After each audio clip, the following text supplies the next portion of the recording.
Hey, I'm Melanie Johnson along with my co-host Jen Foster. We are both 13-time best-selling authors. We've published over 2,500 books and made all of our authors #1 bestsellers. We own Elite Online Publishing. If you want to become a best-selling author, look us up at eliteonlinepublishing.com. Now, welcome to the podcast that shares secrets from top industry experts that show you how to get lasting success and results. This is the Elite Expert Insider Podcast. Hey, what's happening? It's another great day here at Elite Expert Insider Podcast. We love doing our podcast. We learn so much every day. We think it's a great marketing tool. So we have somebody on today who is going to dive deep into podcasting, why you should have one, things you should know to do when you're podcasting. And I've got my notebook ready because I know I'm going to be taking some notes along the way. Make sure you subscribe to our podcast before we get started. And if you're thinking about a podcast, you listen to podcasts, you're thinking you should have a podcast for your business, which we think everybody should. It's the biggest growing medium out there. So we have Erica Glessing today. And of course, we love authors. She's not just a author, she's a 33-time best-selling author. Now, Jen and I think we're impressive. Like, okay, we're each like, I think Jen's 14 times and I'm 13 times. She's 33 just herself. That's just crazy. So mostly in the healing space, but she's done compilation books. But now she is transitioning and becoming this podcast guru. Welcome, Erica. Thanks for coming today. Hi, thank you so much. I don't know about guru, baby. I'm making you guru. Yeah, you sound like a guru. All the stuff we've seen, you sound like a guru. Well, tell us how you got into podcasting, Erica. You know, I grew up in a media household. So my mom was a television producer. So I was sort of on the set in San Francisco with my mom. She won an Emmy, and I was always in awe of my mother. Like, she was this big producer. And my dad was a book publisher and a newspaper publisher and a journalist. And so I went in their footsteps. I started writing. I did print though. And I was very kind of like snobbish about it. Like the print is the best. And then the TV guys and the radio guys would run around after me chasing my original stories. So I was kind of like, Awesome. Yeah, I was a little bit full of myself. And then, about 2013, I started getting ideas for shows because I had gone so hard into print and books. And I was like, you know what? I need to get my message out bigger. And I started doing podcasting, and I really made some epic fails. And I did I did one really big, expensive, huge production failure. That was interesting. I actually brought in a posse of music to play original music, an actual sax player. And he would come to the recording studio and play original music for me. Like, is that over the top? Yeah. And that landed on the cutting room floor. And then I did one where I did a couple of shows for a whole year and got only 200 downloads and said, well, that was a fail. But then I went on Entrepreneur on Fire, and that kind of moved the needle. I learned 2016. I got really clear on what works, what doesn't, what works, what doesn't, what succeeds. And then 2017 January, I launched a show that made money. Yeah. And it brought lots of listeners, helped a lot of people. I was promoting authors. It made me feel really good too. I felt like I was doing a service. Right. It just everything shifted. And so by 4 or 5 months into that, people started hiring me to help them start their shows. So it's kind of organic. Like, I didn't sit there and say, oh, I want to produce podcasts. I just kept being like tugged to do it. And it was more fun than most of my other work. Right. Well, you said it made money. So how can a podcast help your business? How can you make money with a podcast? Let's talk about that for a minute. Yeah, well, one of the things, it was really nice, by the way, to talk to you first. But Jen and Melanie and I had a little pre-chat. And one of the things that you want to look at as you're even in the genesis of whatever you're building is to look at what are the outcomes you desire, because you have to reverse engineer from the open.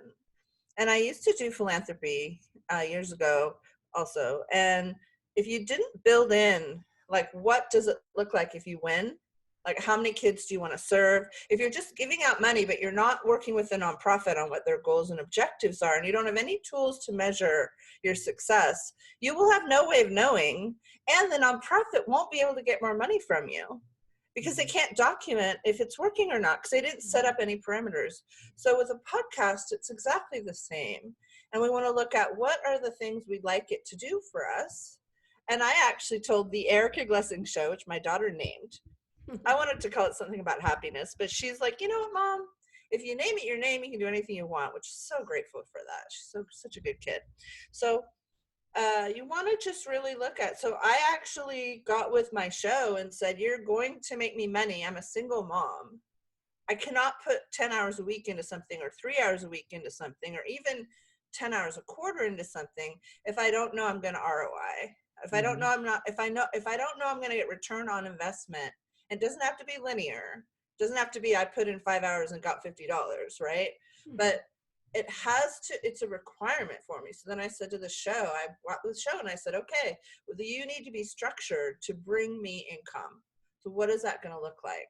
And I don't think any two shows are exactly the same. One of the shows I started is a divorce podcast. And I know one of your earlier shows was about search engine optimization, which with podcasting is vital. And now if you type in divorce podcast, that word, their show comes up in the first page within the first couple. And they've been able to turn that into sponsorships, which is the exception, by the way. You can also do it by having guests that bring you referrals. You can do it by having affiliate. You can do it by having people download your free thing and then turn those people into audience and turn them into clients. Basically, it's a laser focus on the user experience and then translating that user experience into more that you can give them. I feel like I'm preaching to the choir because I know you guys actually know this stuff. But everybody else doesn't, you know? Okay. You're like, yeah, we do that. Yeah, we know that. Yeah, yeah, we already get that. Well, and kind of break that down. We went really fast over the ways that people can make money with it. Because it's not just, like you say, you commented that the advertising revenue or sponsorship is not the norm. That's not the typical way you're going to make money for your podcast. So kind of go back over, how should someone be looking to monetize their podcast? Well, I love this. I love this monetizing the podcast as a focus. But if you don't have great content that represents sort of your vision and your work in the world, and nothing's going to come out of it.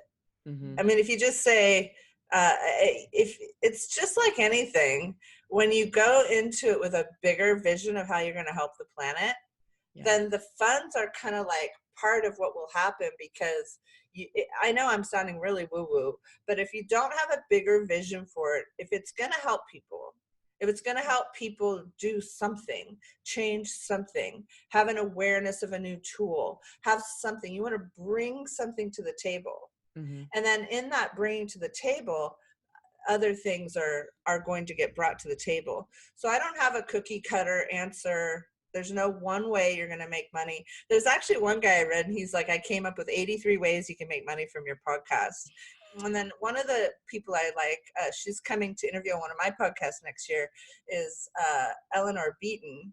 And she says her first 3 to 4 months, she barely watched her show. She didn't even look at the downloads. She just was monk-like in her delivery of good content. About 5 months in, she started noticing that her time to close, like people who opted into her programs, instead of taking 3 to 4 months, would take 5 to 6 weeks because they pre-knew her. Then about 6 or 7 months in, she actually got leads that converted. And I think she said, this is really cool. I was just listening to it the other day. In the beginning, her biggest program was 6,500. Now she's had 1 million downloads and her clients pay her 35,000. And instead of taking 4 months, it only takes them 6 weeks to say yes to a 1-year program with her. And she attributes all of that to podcast. So I think you can't go in saying, I think it's just like writing a book. You're probably not going to make it on the $4 profit per book. How far can $4 go? And then, but you can make it on the body of work that you create with your podcast. So you can also take a podcast. I think there's going to be all these new uses of podcasts. I've been really thinking about it. I was like, 52 episodes is 1 year. Could I create 52 episodes of something in a month? and then roll that out for a year. And I was thinking, dang, that'd be like 2 shows a day for a month, right? Mm-hmm. And if I could do like killer something, I don't even know what it is yet. I could give that all to a VA and have a funnel that would roll for a year, bringing me excellent people pre-vetted to love me. It's like finding your soul tribe. So I've been really thinking about what hasn't been done for podcasts yet, because one of the other things I like to say is a book, there's 18 million or 20 million of them right now on Amazon. There's only 750,000 podcasts, of which at least 100,000 are defunct. Like they're there, but no one's published since 2011. Right? Wow. And so there's probably only 400,000, maybe only 200,000 podcasts actually getting listens. Because of those 18 million books, there's probably only like 1 million getting bought and sold on a given day. Right. So maybe even less. I think 600,000 get bought on a given day. So if you look at podcasts, really, it's this huge, huge frontier. Yeah. Even though we're starting to hear it more, the big change, I mean, I'm just getting so into everything, but a big change happened in May when Apple decided that, so first Google Play decided they had missed the Android thing. Like they're like, we haven't indexed. They've been so focused on indexing video, which wasn't wrong. Google, YouTube tells us, right? Like this show's gonna be on YouTube, right? Because it has to be, because YouTube tells us. But they realized we were missing the boat by not indexing audio. So they started indexing and making, when you type in a term, you can now get a podcast. And you never used to be able to. Google was they're just like, that's an Apple thing. And then iTunes said, oh my gosh, Google's getting our juice. We own this puppy. Everybody had to go to iTunes. Remember, you had to download iTunes. Yeah. Which if you didn't have an iPhone was kind of painful. It's hard. Yeah. Yeah. And so, I don't do iPods because I don't do podcasts because I don't have an iPod. I don't have an iPad. I don't have remember iPods? Yeah. It was big too. So what happened was Apple got rid of iTunes more or less. It's still there. It's really strange. But I don't really know everything about Apple. But now you can play it without downloading it. Right. Now it's because they're catching up Apple with Google, podcasts do you see? instead of iTunes podcasts. Right. And what that did in May, it's causing the explosion. Yeah. That was a trigger to all the Android users, all the desktop users. All these people now have access to podcasts that used to be, now it'll change the demographics of the listeners because so many more people in the world now have access easily to them. Yeah. So we're going to see so that's only in May. Right. Well, and it's funny that you say only 750,000 because you hear about podcast. You think, oh, podcasts are so saturated. And, you, like us, we've been podcasting for 4 years. And it's like, I guess we'll keep going. I mean, we started at the beginning. We're not stopping. But then we're telling other people, like, you should do a podcast. And like, oh, it's kind of saturated. Everyone does one. Like, no, they don't. Everyone doesn't do them. Right. I mean, I just got chills. In fact, I was trying to figure out how to market this, but I really do feel like you should do something special for January. Yeah. To call attention. Because I do feel like, just like if you have a website that's more than a month old, you get more Google and analytic rankability. Right. So because you have 4 years, like you could really burst out of the clouds next year. Yeah. You could just especially because you're really good at what you do. Like you really carefully choose your guests for your audience. I mean, you do everything right. And then I even love how you say, hey, subscribe, because I always forget calls to action. It's like, yeah, tell people they can keep getting this. Jeez. Right. Yeah. Subscribe so you know what's coming. Yeah. So you can get it coming, or ask Alexa to play the podcast for you, right? Yeah, TuneIn now talks to Alexa, so you don't even have to go over to Alexa and learn Alexa. You don't have to learn all those little codes. I was so afraid I'd have to learn Alexa codes. I was like, I want my shows to be available on Alexa, but I don't want to learn how to code. And I signed up for a class and I got all these like weird coding help. And I was like, No, baby. It's going to get Yeah, I easier. don't need to learn And how to then code. now I think TuneIn We just got with submit to Alexa. TuneIn, we're good to go. Yeah. Exactly. Yeah. Thank you. Now Alexa say, show me the money. Oh, here you go. I love it. So I just got a Tesla, and what my son goes, now, Mom, when we went to go look at the Tesla, we're sitting inside of it, like before we test drive. He goes, call up your podcast. So I go, play the podcast Elite Expert Insider, and all of a sudden the Tesla started playing our podcast. We're like, oh my gosh, this is so cool. This is the bomb. So, you can't do that with a YouTube video necessarily or other things like that, but you can call that up from anywhere. It was just so cool. It's so cool. And, a friend of ours, I'm going to give a shout out to Mario Ficini. We've known him for a long time, started like us in the publishing process and doing that. And he's transitioning. He did what you're talking about. He went and did 300 podcasts in a real short period of time. So he kind of let his other business slide, and he just had a podcast. So he's releasing a podcast a day. That's how I started my first show, the Erica Glessing show. I did 8-minute interviews, which was not being done. Yeah. And I was like, you know what? You could say a lot in 8 minutes. Yeah. Mm-hmm. Like TV shows, often the interview is 3 minutes. Mm-hmm. So I did 8-minute interviews, and I asked my intuition what would move my needle. And it was like 365 guests. And one of the ways I didn't talk about monetizing, but about 50 of those people chose to work with me. Yes. So out of the 350, about 1/7 ended up hiring me that year. And so before my podcast even aired, I had done 40 interviews.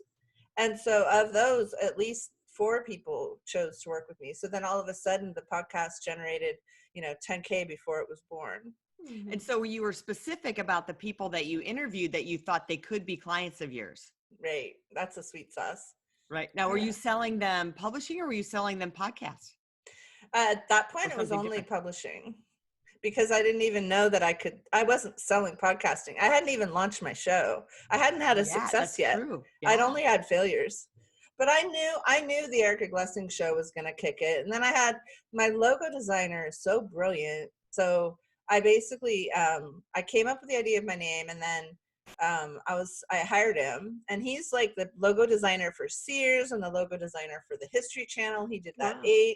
He's like brilliant. He's older now. He's in Los Gatos, California. Shout out to him. Michael Samuel. You can't even find him online. He's terrible at his online presence. You have to seriously know someone to get his email. Right. It's Logo Sam at Earthlink. I'm gonna out him. But so I got the idea of I love Queen Latifah's logo. I loved Ellen's. Mm-hmm. Yeah. I'm an E. He made me the most cool E. I haven't quite used it yet, but he made me the best E. It's a serious E. It looks like an app. And then I scribbled my name on a piece of paper, and I scanned it in. Mm-hmm. And I said, Michael, you're working on my logo, but I'm looking at Oprah Winfrey, Queen Latifah, and Ellen. Mm-hmm. And those were my queens. Mm-hmm. I'm like, I love the Queen Latifah's energy. Yeah. And then Oprah, her logo is so beautiful with the big O. Yeah. And then Ellen, of course, she's an E. And then she's whack like me, like crazy. She's actually a lot sillier than me, but I aspire to be like Ellen. And so I sat there and I sent him those 3 logos, and then I scribbled in my signature. And then he made my logo in an original font. There is no font that is beautiful. My name. It's my own font. And so all this care went into my logo, and I don't think that's not necessarily how I think everyone has to be, but I knew the show had that sort of life force to it. And then I've had to repurpose it. It actually burned me out. So fast forward a couple years, and there's no way I could keep going daily. It wasn't going to happen. So 2020 for the Erica Glessing show, I'm interviewing creative influencers. Mm-hmm. So I'm just doing 52 interviews on creativity. That's what this. That's So I just repurposed it, and mostly because I like working with, I love working with creatives. So there you go. I love that. And it's a new decade, so we can start brand new. And yeah, I mean, if you're contemplating doing a podcast, I say spend some time. Don't just jump in and know it. Don't pretend like you know everything. I'm learning all the time. Yeah. Well, I think that's so important no matter what field you're in. You have to be innovative because everything is changing, especially now so fast. I mean, I had a conversation with my son who's 18, and I said, listen, when I was your age, I figured the jobs were going to be the jobs that were out there, right? I mean, it was going to stay the same. I said, by the time 4 years go by and you're in the workforce, maybe half of the jobs in your field will be gone and new jobs, another 50% will replace those jobs. So it's hard to know exactly. Right. You know, you may pick something, but that job might be eliminated by the time you get out of school with AI, Right. and Everything's technology. changing. Yeah, I mean, 2 years ago, if you looked for the job podcast producer, there were no job openings. That wasn't a job. And now there's hundreds of podcasts. All the companies want someone to come in and build them a podcast. I mean, it's like, it's really changed. I mean, I worry about that too with my kids. They're also in their late teens. And I'm like, but one of my mentors was Andy Grove. He was the chairman of Intel Corporation. And I used to help them do their philanthropy. And he said one time, if you get to excellence in one thing, like for him, it was chemistry, you're going to be able to get to excellence. And he got to excellence in chip making. And then he got to excellence in management styles. He wrote all these books on that. But it was about getting to excellence. And so he said, don't worry so much about it. Like, don't, focus on one thing and really get to excellence on it and study that. So I'm always learning. Like, even now I'm learning from Eleanor Beaton, even though I've done, decently well, but I'm always learning. And then, the other thing that I like to do is with Gary Vaynerchuk, he's like, be a disruption. Yeah. So if everyone's going this way, go that way. And he just started the weirdest thing, like where you give him your phone number and he sends you personalized texts. Yeah, I did. I signed up, but I stopped because only my kids and my sweetheart text me. Yeah. I just couldn't put him in that pool. Yeah. I'm seeing that as a trend. Like my text box, we're kind of going off on a tangent away from podcasting a little bit, but my text box is starting to be a little bit like my email, and I don't like it. Like I'm getting stuff from certain stores and certain things that I'm like, I don't want you in my text messages. Yeah. And I don't even know how to get them out of there. Some of them. STOP capital. Oh, you just text a stop and then it goes away. They have to. It's all by law. They can't text you if you say stop. Okay. But yeah, I think with so for me, when everyone's going like make it easier and easier and easier to make a podcast, I go deeper into personalization. So I say, well, yes, it gets easier and easier and easier. But do you want to work with someone who makes money and does a great job of personalizing your services? Or do you want to go find it out on your own? Go for it. So I go the opposite. So if everybody else is going ease and like what's that, AI automation, then I go, no, baby. I'm going to like sit there and like noodle with you. Like, what is your clarity on your audience? And you know that if you don't have a clarity on your audience, you have to work with too many people.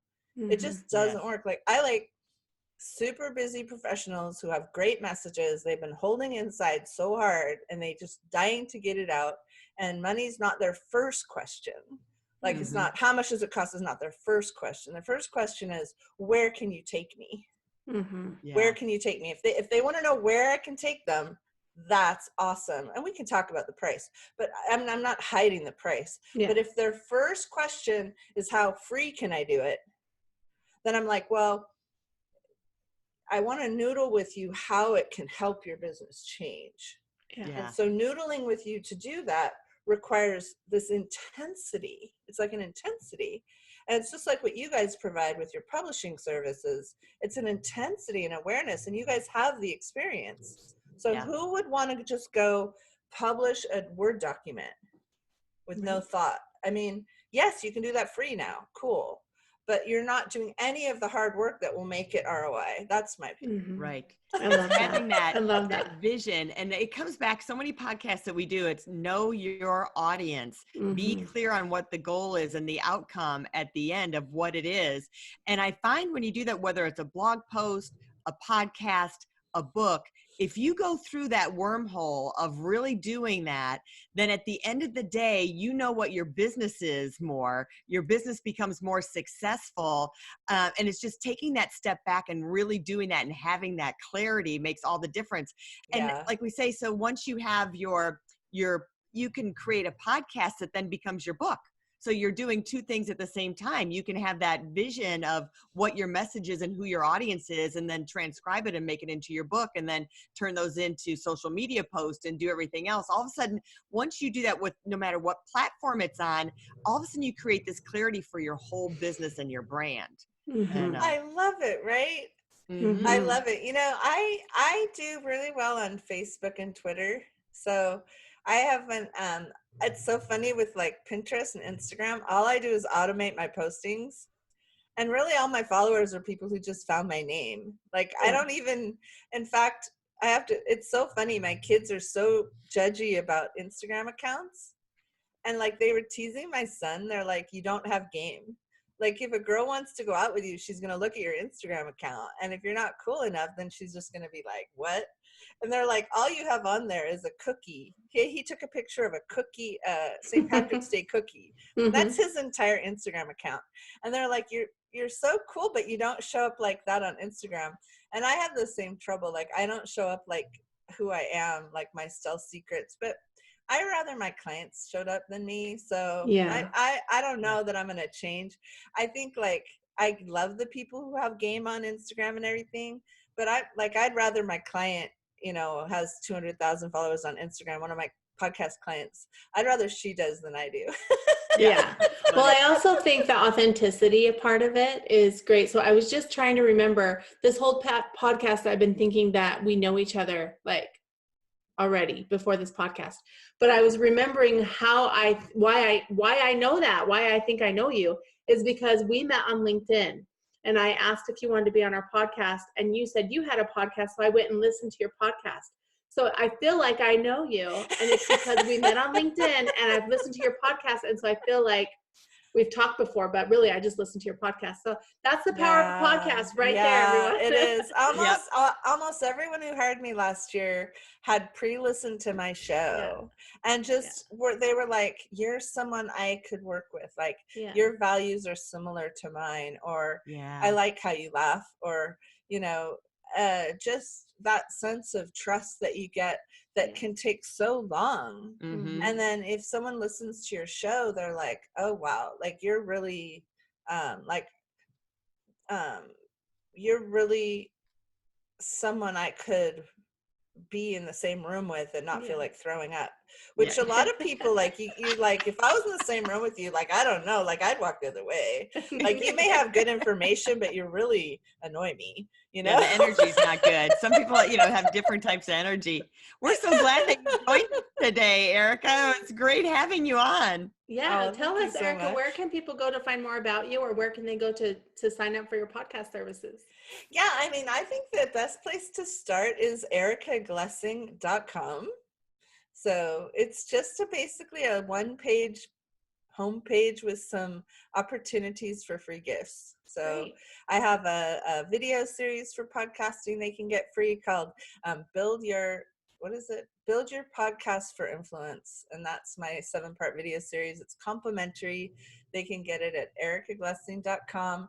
And I have a few other freebies there also.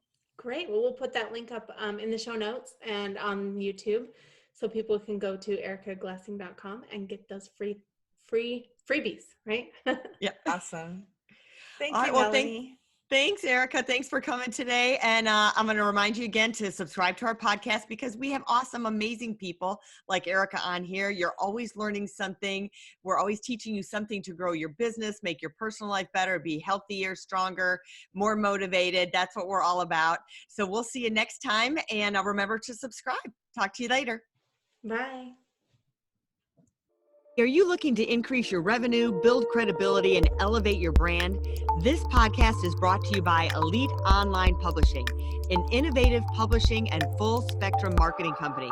They will publish and market your book to make it a #1 bestseller. Becoming an author is the best way to market your business. So contact them at eliteonlinepublishing.com today. All of their authors become #1 bestsellers.